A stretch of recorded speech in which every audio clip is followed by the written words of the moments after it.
Herkese selam. Kanalıma hoş geldiniz.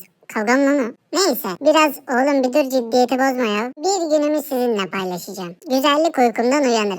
Güzelliğimi korumak için bakıma çok dikkat ediyorum.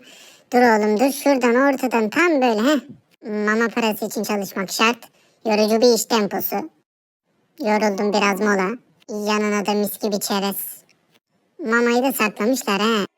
Sonra ofistekilerle birkaç drink içtikten sonra kurtlarımızı dökmek için biraz gece kulübüne gidiyoruz. Oh bir sağdan bir soldan.